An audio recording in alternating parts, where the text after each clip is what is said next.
everyone. Welcome to Mission to Inspire. My name is Shola, and we are joined today by Megan.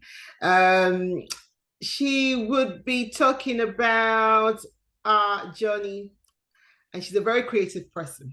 So I'm going to leave it to her to introduce herself. But before she does, please subscribe if you haven't done so. Like, share, and comment on our video and audio, our podcast on all the platforms. Thank you very much. Morgan, you're welcome to our show today. How are you?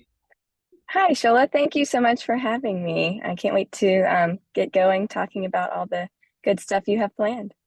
So, can you tell us a little bit about yourself? I prefer my guests talking about themselves rather than me reading the bio. Of course. Well, like you said, my name is Morgan McCarver. I'm originally from South Carolina, but I moved to North Carolina a couple of years ago to pursue pottery even further. I am a ceramic artist. I mainly work in porcelain, and my aesthetic is blue and white floral, and I do incorporate black and white floral patterns as well. Those flowers are ones that I've just grown up with in the Carolinas. They are wildflowers that I hand draw and then screen print onto my work. And I really didn't get into pottery until I had a scoliosis surgery that ultimately stopped my dancing passions and turned them into pottery passions. Oh. Right.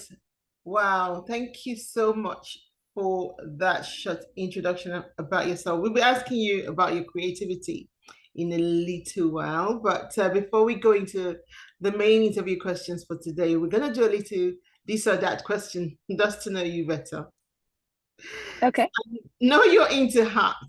So, do you like contemporary art or classic?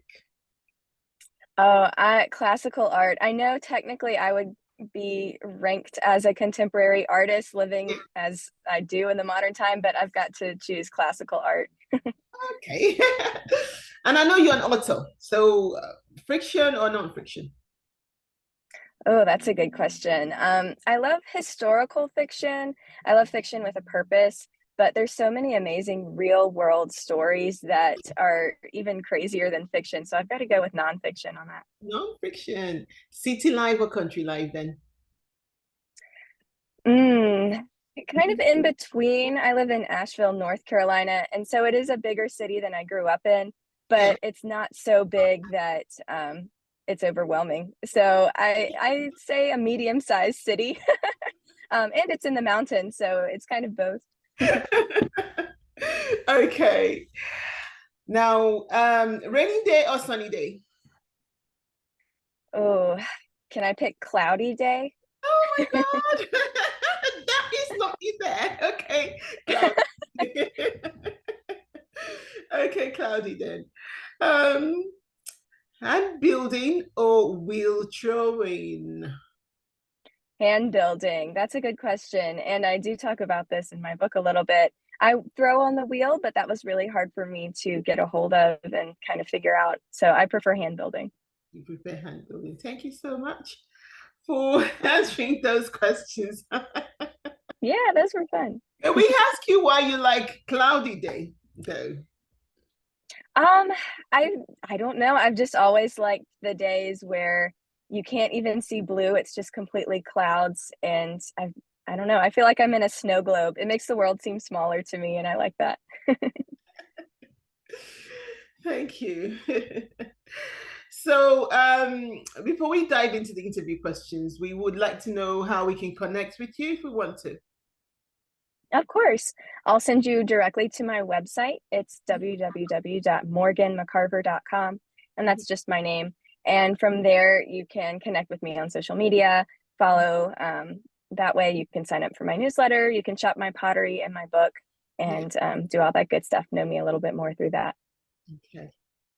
Let's dive into your book first. Let's dive into your book. Is it released? Is it published? It is. It was published January 9th of this year, 2024. Okay. I thought it was yet to be. Okay. So, you are a God artist. Yes, God is the artist, and that is the the underlying theme for the whole book. Okay.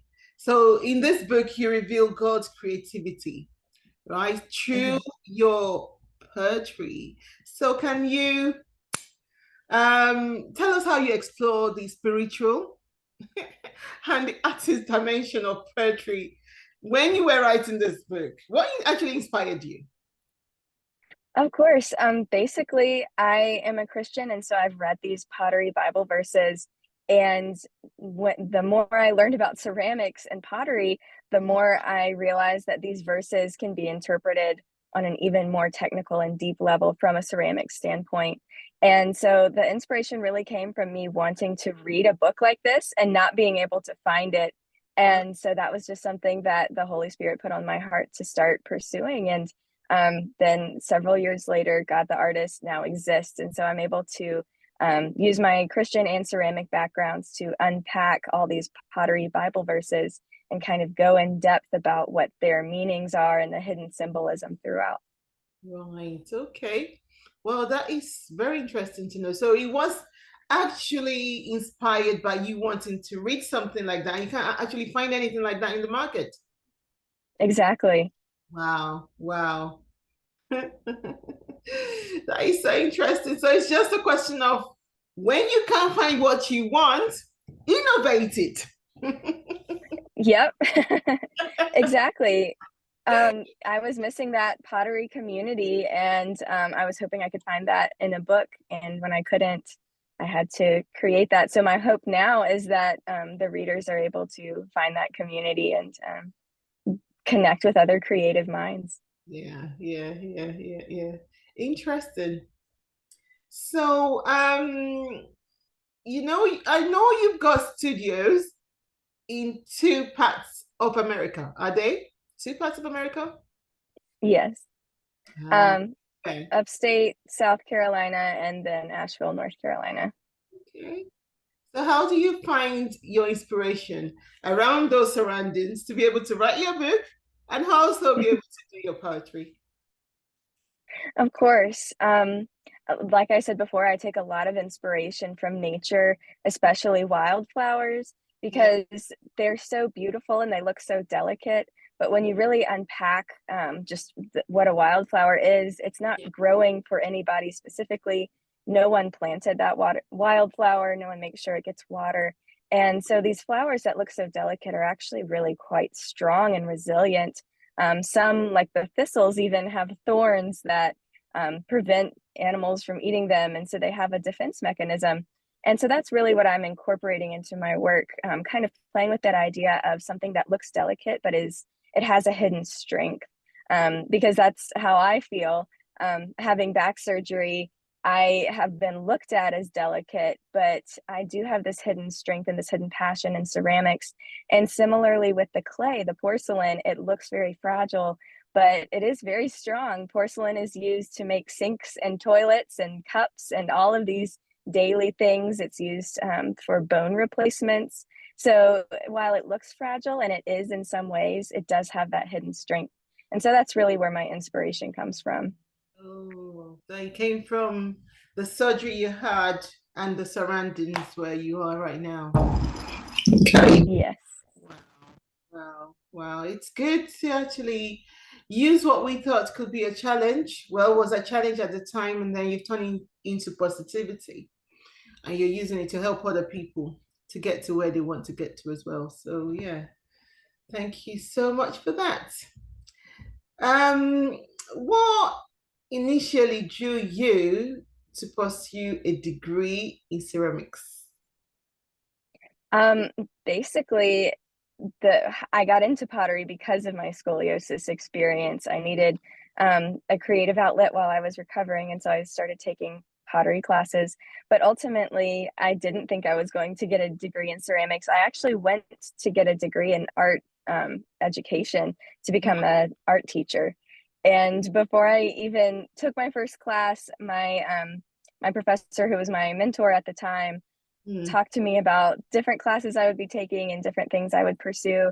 And I realized that if I really wanted to have these techniques and pursue the techniques of pottery, that I would need to switch my major.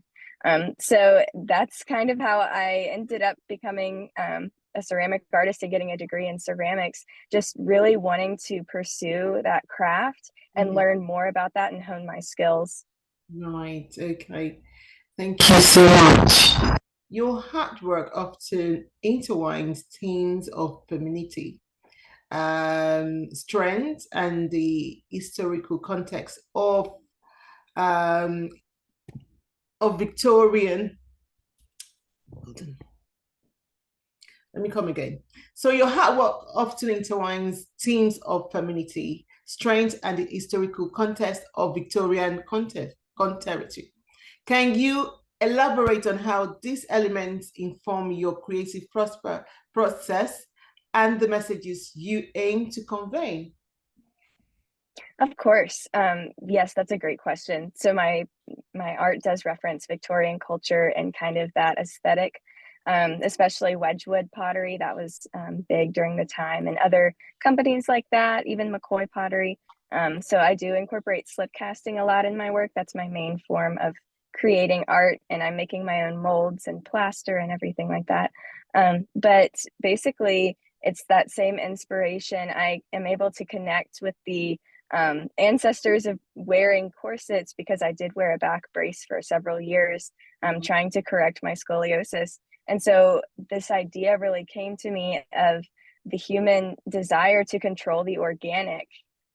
Even in my case, it was medically designed to help. The back brace was trying to constrict and correct my organic form.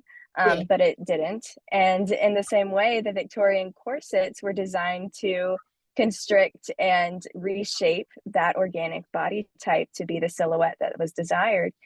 So it's really a commentary on the human desire to control the organic natural form and what that really means for us and whether or not it's really helpful. Okay, so from what you said, as a younger artist, you've received recognitions, right? Through awards, exhibitions, and a residency. So how have these experiences shaped your artistic identity and career, especially through your team of femininity, strength, and historical contest of the Victorian contestory? Yeah, that's a lot to unpack. And you're right, these exhibitions, residencies, awards like that have allowed Yeah, me yeah, to yeah. they've allowed me to pursue my craft, and they've allowed me to really be able to showcase my work and be able to get more recognition and get into more different things. And so I would say in that way, it's been really a great blessing. It is a lot of work, though, I will say, to do shows and to be in residencies and promote yourself.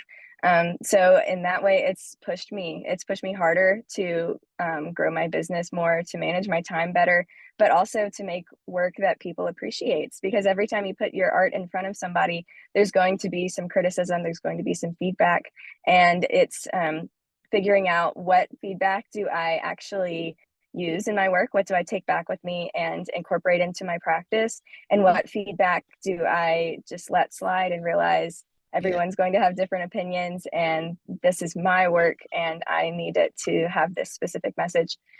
So it's been a great learning experience in that way.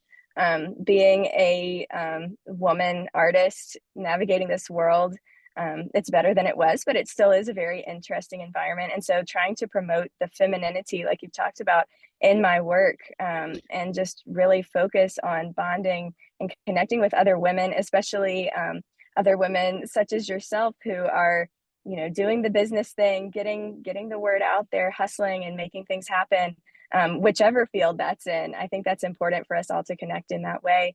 And I'm hoping that my work is able to speak to that. Interesting. Because poetry on its own, of course, we know that is a form of art, but then it does speak to people. And now he's got Mm. his own language, how he actually speaks to people. How do you interpret it? Oh, I think that really it's to each their own on how they interpret things like that. Art, that's why art's so subjective, right? And I think that's what's so beautiful is I try to take things more than just surface level. You know, there's usually some kind of symbolism or some kind of hidden meaning. And the beauty of that is, depending on our personal experiences, those are going to be different for everybody. And so my interpretations, my personal experiences are going to look completely different than somebody else's, but we can bond over the fact that we're both moved by the same piece. And I think that's really powerful. Thank you so much for that. We know you're a Christian. How do you unpack everything around you?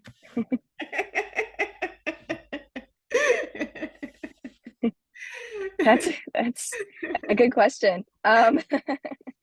It's yeah, I definitely, I'm a believer, I'm a Christian, and I there's so much to unpack around me. Just seeing the beauty and blessings that God has given me, and those aren't things that I've always been able to recognize because for 10 years after my scoliosis experience, I wanted to be normal, right? I wanted to be like everybody else. I wanted to blend in, and I wasn't, and I didn't see the power and the beauty of the story that God had given me. I saw it as a curse. I saw it as a traumatic experience. I saw it as something that was hindering me. And so I didn't really recognize that beauty and that gift, which is how I see that experience now. But looking back 13 years later, really that time allowed me to see, because of my scoliosis experience, that's what led me to pottery. And without that, who knows if I ever would have found my love of pottery. But that ultimately was my starting point for the rest of my life. That was the jumping off point for what was to come. And so recognizing that and recognizing that God gave me that story, and not only did he give me that story, but he's given me the desire to share it, to help others, to encourage them who are going through similar situations of physical pain, physical struggling, and having to re-navigate your life when a major change alters it. I'm just hoping that they're able to recognize the goodness of God in their lives and to see through my testimony and my story that it might take some time to see the goodness. It's not always immediate that you feel that you understand your purpose. It sometimes takes over a decade, but I think that's really, it's beautiful when you're able to come to that point and to see the purpose that you have in life. Excellent. We do all have a purpose and the reasons why we are created and why we are here on planet Earth. And I hope everyone can see through your story, your journey, and be able to unwrap their purpose as well. Thank you Beautiful. so much for joining us today. Do you have any inspirational advice for our audience? Of course. I just want to encourage everyone that I believe that everyone is creative in their own way. And I think that's just such a powerful thing, that we all have this creativity inside of us, because creating essentially is making something out of nothing. And so to be able to do that is such an amazing, powerful skill that we all have. And it looks different in everybody. But we all have this because I believe that God created us all, and he is a creator God. And in the beginning, God created the heavens and the earth. So we're introduced to God by being a creator God, and then he created humanity in his image. So by default, we're all creative. And I just think that's so powerful. Whatever that looks like in your life, I just encourage you to find that joy in creativity. Thank you so much for joining us today. It's a pleasure having you on our show, talking about your creativity, poetry, and all your artistic endeavors and your book as well. So where can we buy your book if we want to buy? Yes, it's traditionally published with Morgan James Publishing in New York. And so that means it is sold wherever books are available. So Amazon, Barnes & Noble, Target, Walmart, all of those online shops, you can get it that way. And I have links on my website as well. Right, great. Thank you. Thank you for joining us today. Thank you so much for having me. Thank you. Thank you so much. Bye, everyone. Subscribe if you haven't done so. Like, follow, comment. Until next time. Goodbye.